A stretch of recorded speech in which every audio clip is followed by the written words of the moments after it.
I never expected my sister's wedding to end with her palm striking my face, but there I stood in the Waldorf Astoria ballroom, 200 pairs of eyes fixed on the red mark blooming across my cheek. The crystal chandeliers sparkled overhead, casting fractured light across champagne glasses that had frozen halfway to parted lips. A waiter's tray clattered somewhere in the sudden silence.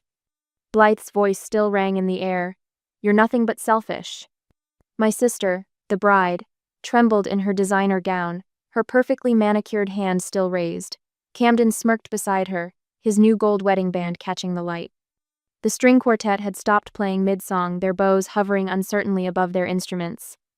I touched my cheek, maintaining the composure that 15 years of litigation practice had drilled into me. The sting wasn't from the slap, it was from what had led to this moment, just minutes before. "Renata." My father had cornered me by the 5-tiered wedding cake, his voice carrying that familiar, patronizing tone.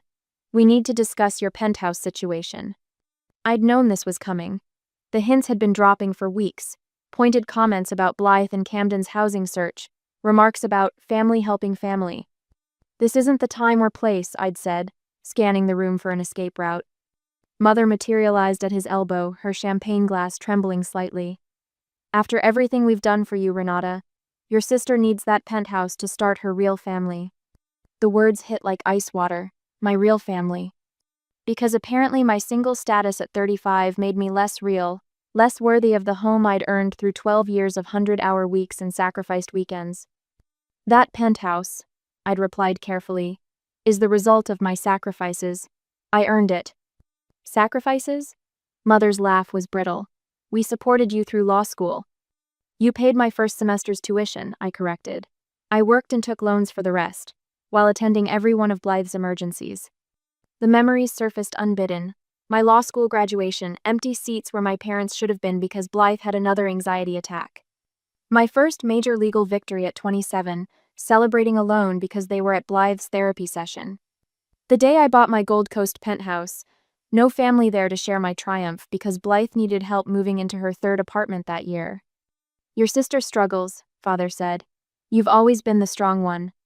"Strong doesn't mean unlimited." I squared my shoulders. "And this discussion is over."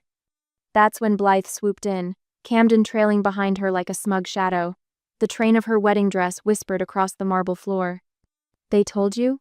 Her voice carried that familiar whine. "About the penthouse? I knew you'd understand, Rennie. Camden's firm is restructuring, and the market is so awful." I said no. The silence that followed was sharp enough to cut. "No?" Blythe's perfect makeup couldn't hide her mounting color. But we need it. We're starting a family." "Then start it in a home you can afford." The words came out steady, measured. "My answer is no." That's when it happened. Blythe's face contorted, tears threatening her mascara. "You're nothing but selfish." The slap echoed across the ballroom. Phones appeared like fireflies, recording the moment. I heard giggling from Blythe's bridesmaids' table. Saw my parents' studied silence. No defense for their eldest daughter. From table 9, Judge Thompson set down his fork deliberately. Sarah Williams, the Tribune reporter who'd covered my last big case, was already reaching for her notepad. They'd witnessed everything. My cheek burned, but my hands were steady as I reached for my phone. This wasn't just about a slap. This was about years of enabling, of expectations, of treating my success as a resource to be mined for Blythe's benefit. The ballroom remained frozen, waiting for my response. Would I scream, create a scene, break down in tears? I did none of those things. Instead, I opened my messaging app and began to type. Because while they might see me as the family ATM, they'd forgotten one crucial detail. I wasn't just their dutiful daughter anymore. I was Renata Carlisle, litigation attorney. And I'd learned long ago that some battles aren't won with screaming, they're won with documentation, witnesses, and carefully chosen silence. Let them think they'd won this round. The string quartet started playing again, nervous notes filling the awkward silence. Guests returned to their champagne, though their eyes kept darting my way. Blythe's tears had already started, right on cue, Camden pulling her close as she buried her face in his shoulder. My mother stepped forward, hand outstretched. "Renata dear, let's not..." I held up my hand, stopping her mid-sentence. The gesture was calm, controlled, and absolute. Then I turned and walked toward the exit, my heels clicking against marble in perfect rhythm. Behind me, whispers rose like smoke. They thought they knew me, the reliable daughter, the successful sister, the endless resource. But they'd forgotten something essential. I didn't become a top litigator by backing down from a fight. And this fight was just beginning. The marble hallway outside the Waldorf's grand ballroom offers blessed silence after the charged atmosphere inside. My phone feels cool and solid in my hands as I lean against a gilded mirror, its ornate frame pressing into my shoulder blade. The red mark on my cheek has already begun to fade, but the weight of what just happened settles heavy in my chest. I open my secure messaging app and type to my private professional group chat. Documented incident at sister's wedding. Physical assault, slap, following demand to surrender property. Witnesses include Judge Thompson, Tribune reporter Sarah Williams. Family attempting coerced property transfer. Preserving evidence. Advice welcome. My thumb hovers over send for just a moment before pressing down. The message whooshes away and I watch the little dots appear as my colleagues begin typing responses. Miss Carlyle. Judge Thompson's measured voice makes me look up. He stands in the hallway's arch, his bow tie slightly askew, holding 2 glasses of water. He offers me one. I saw everything, Renata. His use of my first name carries the weight of 15 years of courtroom rapport. That was assault, plain and simple. And the property demand. He shakes his head. You have options. Thank you, Your Honor. I accept the water, knowing better than to discuss potential legal action with a sitting judge. But his presence here, his quiet support, speaks volumes. Renata? Sarah Williams appears at his elbow, reporter's notepad already in hand. Her sharp eyes take in the scene. The judge, my composed stance, the phone still recording evidence. This isn't right. What happened in there? It fits a pattern, doesn't it? The question hits closer than she knows. Last year's emergency flashes through my mind. Blythe sobbing over FaceTime about her mounting credit card debt. Our parents emptying $80,000 from their retirement account to cover it. She's having such a hard time. Mother had said when I objected, not everyone can be as financially comfortable as you. Comfortable. As if 100-hour weeks and sacrificed relationships were comfortable. I appreciate your concern, I tell Sarah, my litigation voice smooth and controlled. But I'm not ready to make any statements. She hands me her business card, expensive cardstock between manicured fingers. Some stories need to be told when you're ready. Especially stories about financial abuse and high-achieving families. Before I can respond, the ballroom doors burst open. My father strides out, his tuxedo jacket straining across his shoulders as he plants himself between me and the exit. You're ruining your sister's special day. His voice carries that familiar tone of absolute authority. The same one he used when telling me to skip my law school graduation because Blythe needed someone to help her move. Again. I think, I say carefully, her special day was ruined when she chose violence over respect. Violence? Blythe appears behind him, mascara tracking down her cheeks. You've always been jealous of me, just because you're alone and bitter. That's enough. The words come out sharp enough to cut glass. Mother materializes next, her social smile firmly in place despite the drama unfolding. Darling, give her the keys or don't come home for Christmas. It's that simple. Simple. Like missing my first Supreme Court argument was simple because Blythe had another anxiety attack. Like watching them drain their retirement for her shopping addiction was simple. My phone buzzes, messages flooding in from my law partners. Michaela's name appears first. Just saw the video. I always knew your family was toxic. Need backup? The hallway feels crowded now with witnesses and family, truth and lies, past and present colliding in this gilded space. A notification pops up, the first social media post of the slap already circulating. The timestamp feels like a court exhibit. I'll remember this choice you've made, I tell them, my voice steady. All of you. Then I walk away, my heels clicking against marble like a judge's gavel. Behind me, I hear my mother's intake of breath, my father's frustrated growl, Blythe's theatrical sob. But ahead of me lies the exit, and beyond that, a future where family doesn't mean sacrifice everything, where boundaries aren't seen as betrayal, where my success isn't treated like a community resource to be redistributed at will. My phone keeps buzzing with messages of support, colleagues offering legal advice, Judge Thompson's quiet advocacy, Sarah Williams' promise to tell the truth when I'm ready. These are the allies I've earned through years of professional integrity, not the family who sees my strength as an excuse for endless taking. In the Waldorf's elegant lobby, I paused to send one final message to my professional group. Proceeding with documentation and strategic response. Will not engage emotionally. This ends now. Because sometimes the strongest response isn't a slap back or a public scene. Sometimes it's simply standing your ground, documenting the truth, and letting consequences unfold naturally. After all, that's what good attorneys do. We build cases, brick by brick, truth by truth, until justice becomes inevitable. And this case? It's just beginning. Sunday morning light streams through my penthouse windows, casting long shadows across the Brazilian cherry floors I chose myself. My phone hasn't stopped buzzing since I left the Waldorf last night, each notification a ripple in what's becoming a social media tsunami. The video plays again on my screen, Blythe's manicured hand connecting with my cheek, the sharp crack echoing through the ballroom's perfect acoustics. Give me the keys to your penthouse. Her voice shrieks, distorted through phone speakers but unmistakable. The timestamp reads 8:47 p.m. I was there. She assaulted her own sister at her wedding. Justice for Renata. Chicago attorney physically attacked for refusing to give away her home. Witnessed this firsthand. Disgusting entitlement from bride and family. The posts multiply like bacteria in a petri dish. My inbox fills with messages from wedding guests, suddenly remembering their moral courage. I totally would have said something, but it happened so fast. Always thought your sister was unstable. Your parents should be ashamed. My voicemail indicator blinks. Blythe's message, timestamped 3 a.m. How could you embarrass me like this? My wedding day, Renata. You've always been jealous because I actually have someone who loves me. Camden says you planned this whole thing to upstage me. Just wait until Daddy hears. Delete. The email from my parents arrives precisely at 9 a.m., as if maintaining proper business hours might lend authority to their demands. Renata. This situation requires immediate correction. Your sister's special day has been irreparably damaged by your dramatic behavior. We expect you to issue a public statement retracting any implications of wrongdoing and apologizing for the misunderstanding. Family loyalty demands nothing less.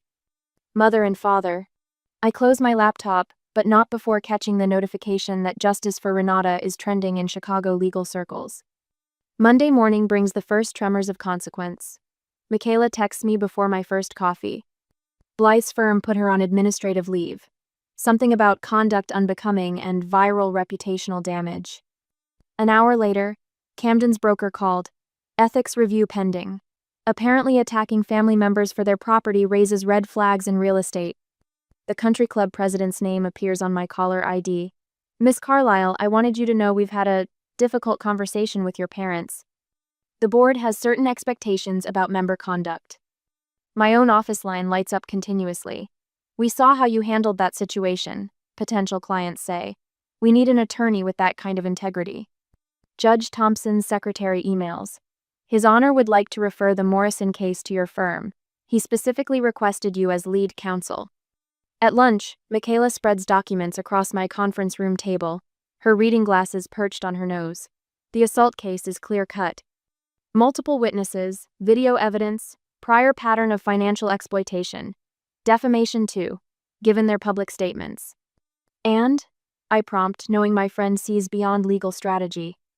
And you're not going to pursue any of it, she removes her glasses. Because you're better than that. But Renata, not pursuing charges doesn't mean pretending it didn't happen. Sarah Williams' email arrives as if on cue. Family entitlement, a modern epidemic. Your story could help others set boundaries. Consider it? I type my response. I won't pursue charges, but I won't recant the truth either. The week unfolds like a carefully orchestrated symphony of consequences. Judge Thompson and his wife invite me to dinner. Small gathering, just a few colleagues who understand professional integrity. 3 new clients specifically reference the incident. We need counsel who stands their ground. My penthouse, the source of so much conflict, feels different now. Each piece of furniture, each carefully chosen artwork, represents not just success, but sanctuary. A space earned through dedication, protected through principle. The family facade begins to crack. A colleague sends me a photo of Blythe and Camden arguing outside their apartment, her designer bag swinging wildly as she gestures. Mother's bridge partner mentions the awkward silence at their weekly game. Father's golf buddies start finding reasons to reschedule their standing tea times. Then comes Mother's text, precisely worded, "Perhaps we should talk. This situation has become uncomfortable." I wait an hour before responding, remembering all the times I rushed to smooth things over, to be the reasonable one. Not this time. "I'm available when you're ready to respect my boundaries. All of them." The sun sets on my penthouse, painting the skyline in shades of amber and gold. My phone stays quiet now, the initial storm of reactions settling into something more substantial: change. Real change, born not from dramatic confrontation but from simply standing still, holding my ground while the world adjusts its axis. Michaela sends one final text before bed. "You good?" I look around my home, my earned, chosen, protected space, and reply, "Better than good. I'm free." Because sometimes winning isn't about the fight. Sometimes it's about remaining steadfast while others face their own reflections in the mirror you've held up.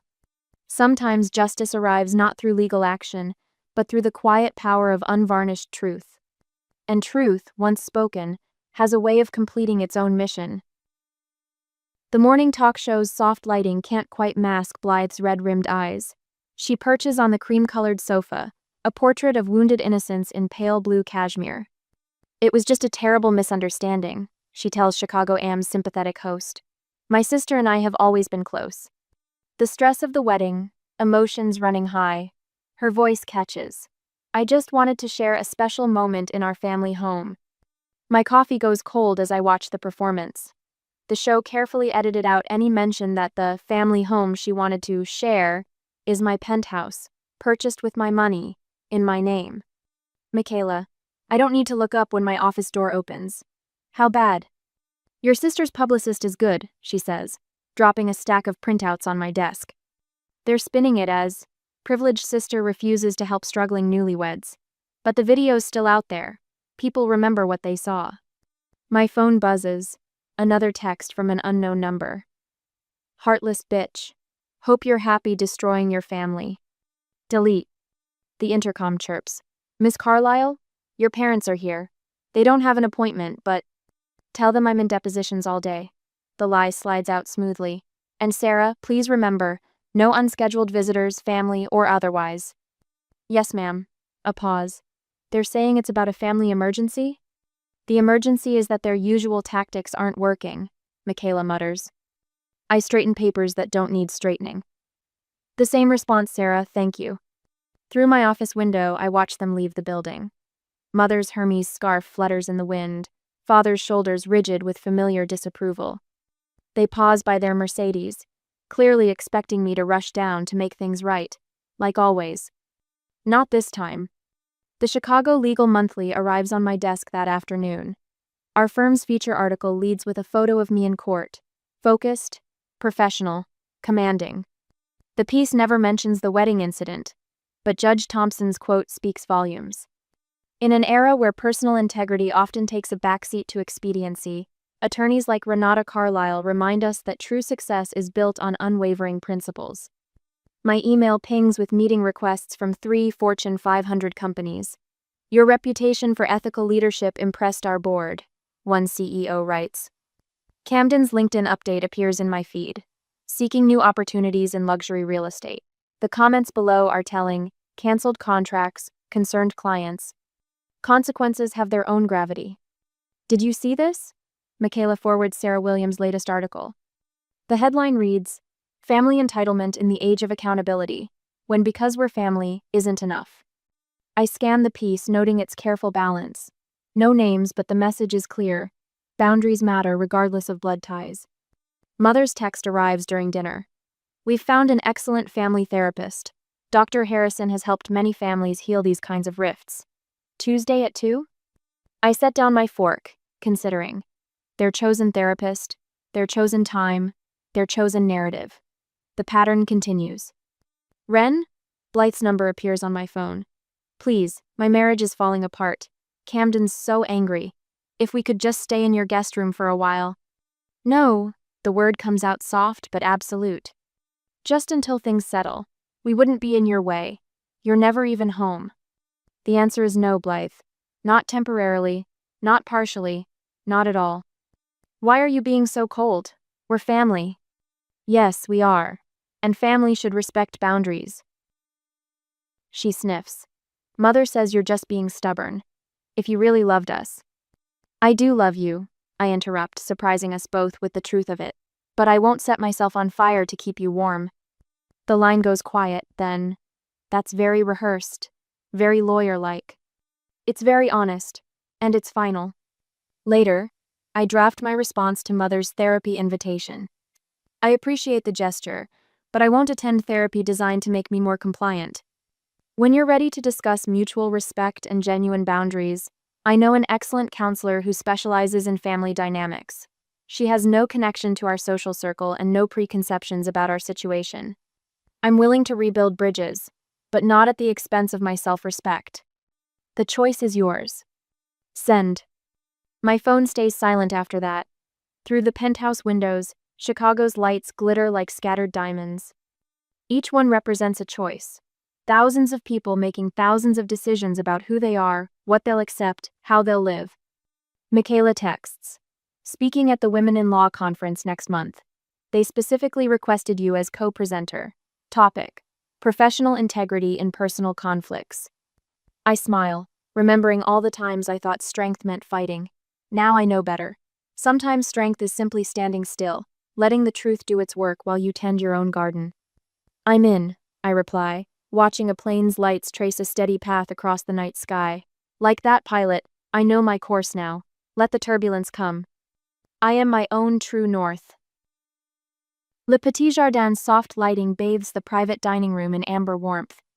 I've celebrated countless victories here, making partner, winning impossible cases, closing career-defining deals.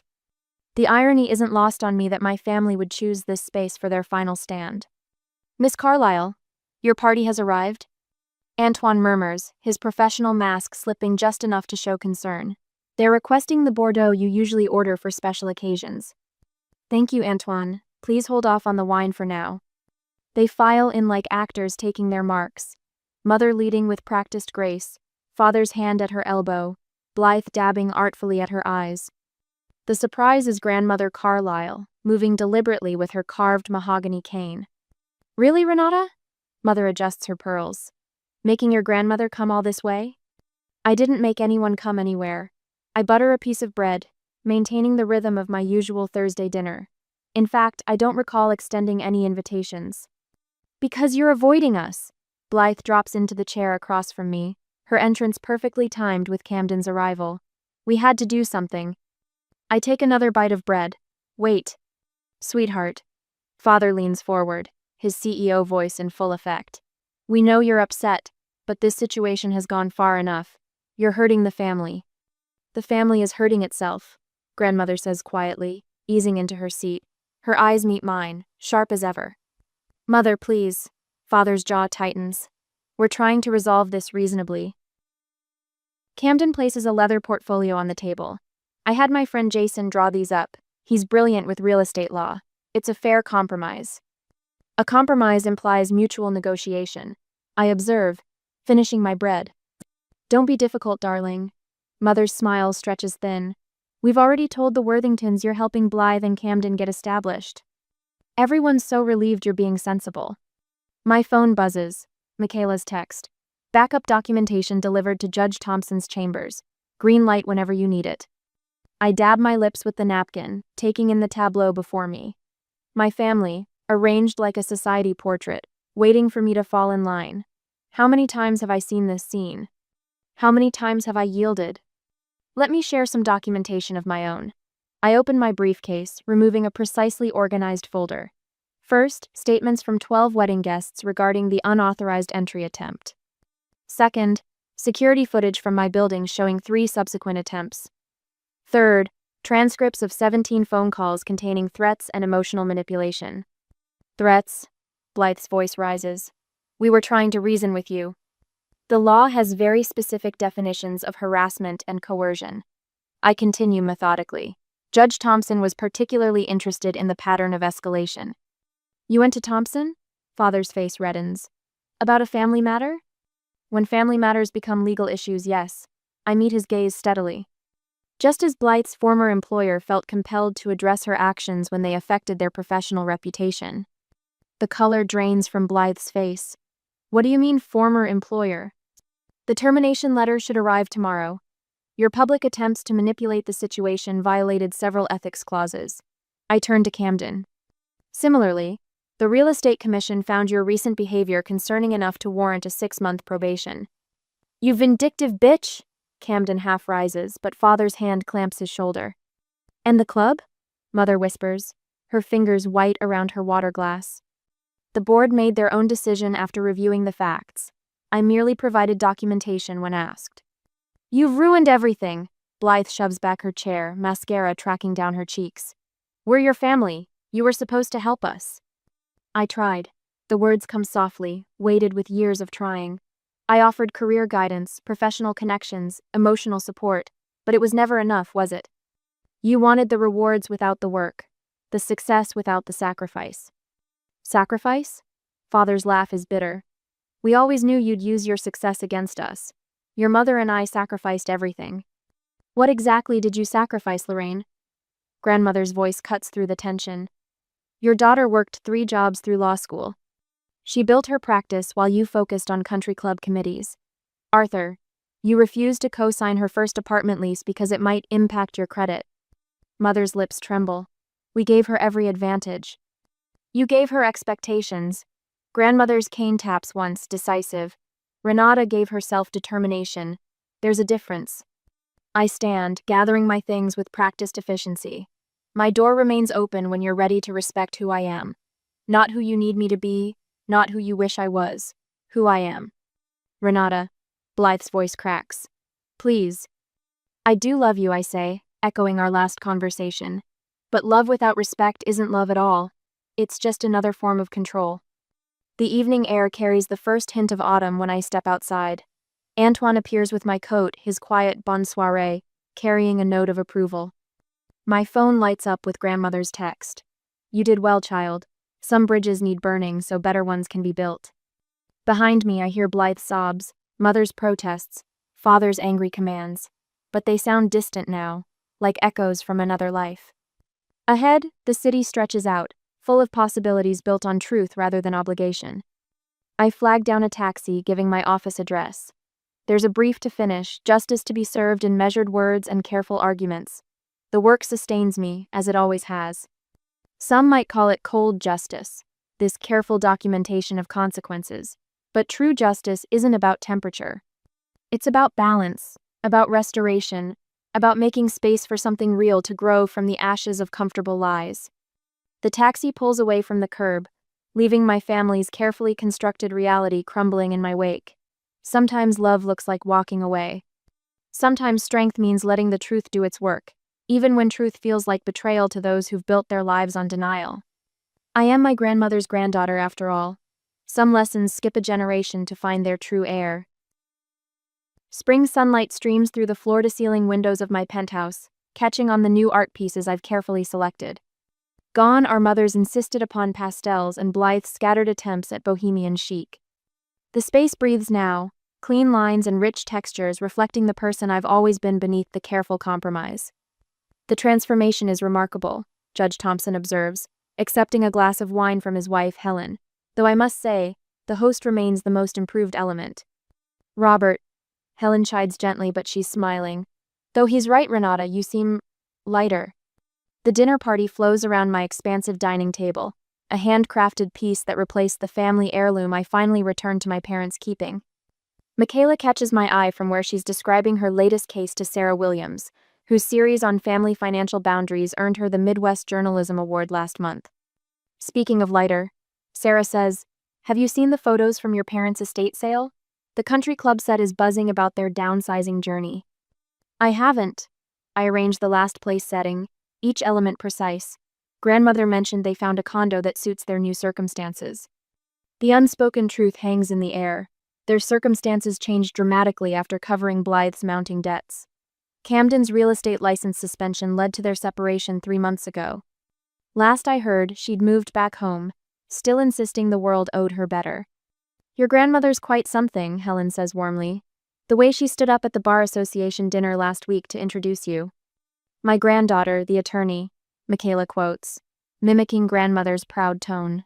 Simple, elegant, true. Truth has a way of being all three. I adjust a wayward fork, though it took years of therapy to understand that. The doorbell chimes, right on time, as always. Grandmother's Sunday visits have become a cherished ritual, her carved cane tapping a steady rhythm as Antoine, who now manages my private events, helps her with her coat. Everyone's speaking of your Thompson case, she announces, settling into her usual seat. 3 generations of women finally free to build their own legacies, thanks to your work. They did the hard part. I pour her preferred tea into the cup I keep just for her. I just help them understand their rights. Rights and responsibilities. Judge Thompson adds, the balance you strike in your practice is remarkable, Renata. It's why the Ethics Board selected you for this year's Distinguished Service Award. The conversation shifts to next week's ceremony, but my mind drifts to the speech I've prepared. How do you distill decades of learning into 5 minutes? How do you explain that sometimes the greatest service is saying no? Later, after the guests have gone and grandmother's driver has collected her, I stand on my balcony overlooking the city lights. The spring air carries possibility, so different from the weight of expectations that used to press against my shoulders. My phone buzzes, mother's weekly attempt at contact. The messages vacillate between guilt and anger, each one proving why my boundaries must stand. I send it to voicemail, adding another brick to the wall of my peace. In my home office, once a guest room kept ready for Blythe's dramatic midnight arrivals, I review applications for the first-generation legal scholars program I've established. Young women whose families don't understand their drive, their refusal to settle for less than they've earned. In their letters, I see echoes of my own journey. Success isn't measured by what we give up to please others. I practice softly, testing the words for my upcoming speech, but by the integrity with which we live our truth.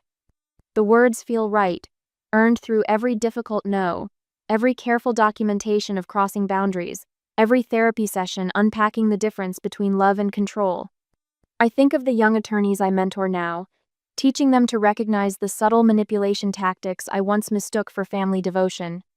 My desk holds a new photo, grandmother and me at last month's Women's Shelter fundraiser, both of us looking directly at the camera, spines straight, smiles genuine.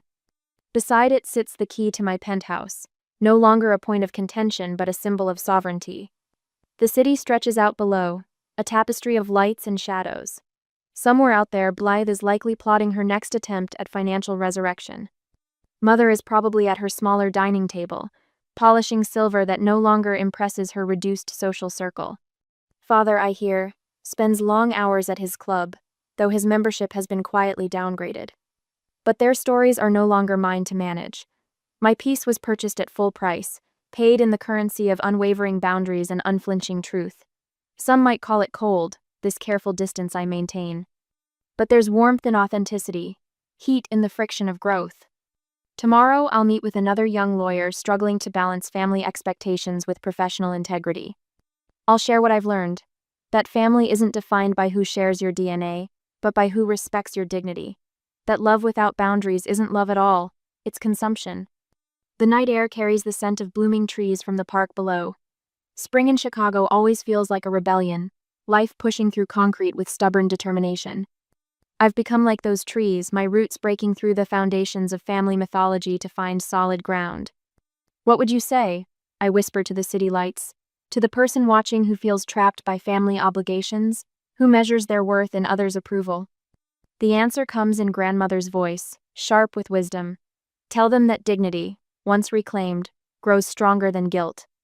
Tell them that truth, however painful, nourishes deeper roots than comfortable lies. I close my balcony door, securing it with the same quiet certainty I now bring to all my boundaries. Inside, my home reflects the woman I've become, strong, certain, serene. The woman who finally understood that some bridges, once burned, light the way to better shores. A text from Michaela lights up my phone. Speech draft approved by committee. You're opening the conference. I smile, settling into my favorite chair with my laptop. There's work to do. Justice to dispense, boundaries to maintain. The path forward is clear now. marked not by family expectations but by the steady light of self-respect. Some might call it a lonely path, this choice to prioritize truth over tradition, respect over relation. But as I look around my peaceful home, filled with the evidence of authentic achievement and genuine connections, I know better. This isn't loneliness, this is sovereignty. And it was worth every difficult step of the journey.